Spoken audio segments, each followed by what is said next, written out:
Paano na yan? Anong gagawin natin? Anong mangyayari? Wala na. Tapos na ang kontrata namin ni Jessie.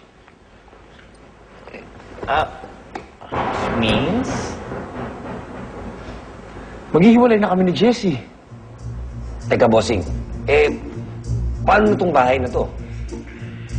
Di akin, malinaw dun sa kontrata namin na kapag may sinabihan siya, hindi mo pupunta sa kanya tong bahay. Kaya akin to.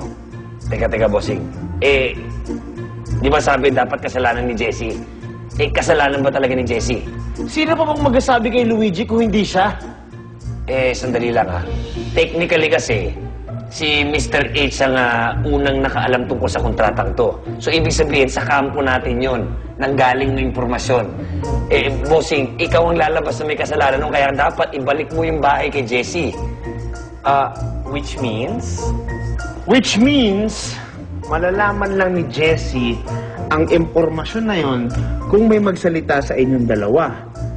Which leads to, isa sa inyo, mawawalan ng trabaho. Kami ang mawawalan ng trabaho, kami ni Jerry. Okay. Hindi mo ba naisip yung kung ano mangyayari sa karir mo, Justin? Ha? Hello? Ha?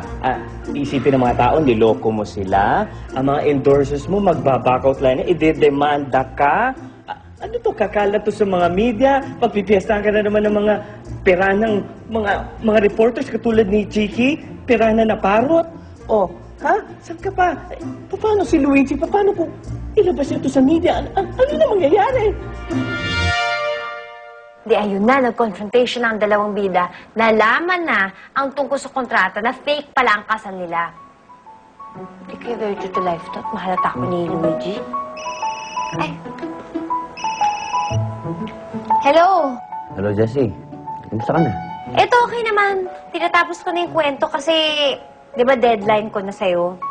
That's right. So, I guess we'll see each other later. Sige. Doon ka na ba sa office mo? Yeah. Dito lang ako. Jessie, nagkausap ba kayo ni Justin? May nabanggit pa siya sa'yo? Wala naman. Bakit? Wala. Basta, ikikwento ko na sa'yo mamaya. Sige. Ingat ka. Bye. Wait. Huwag tayo mag-panic. Kasi naisip ko lang, in the court of law, hindi tinatanggap ang isang kaso kung walang ebidensya. Therefore what? Therefore, yung pinirmahan nyo ni Jessie na kontrata, kailangan makuha mo yun. At kailangan ibaon natin sa ilalim ng earth para hindi na makita. Alam mo, Edge, nag-overreact ka na naman eh.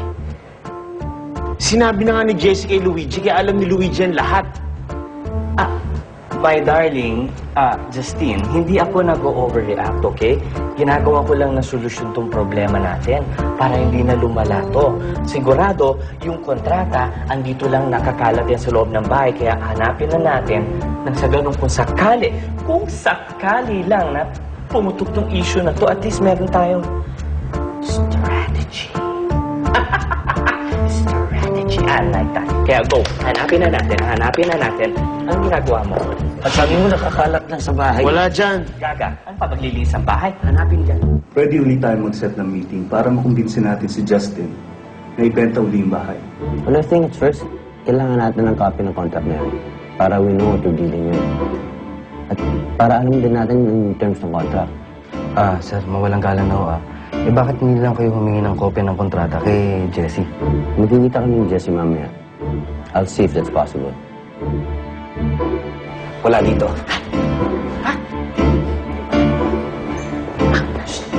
Justine, ano? Okay, nag-ingay kasi baka mamaya nandiyan pa si Jessie, marinig tayo. Sige na, hanap. Ano ka ba, H? Bahay ko to. Ba't ko kailangan umakting na para akong magnanakaw? Bubulong-bulong. I'm sorry. Na-carried away lang ako. Sige na, hanapin mo na. Kailangan mahanap mo na yung kontrata. Dali, kunin mo na. Anong kailangan nyo mahanap at makuha?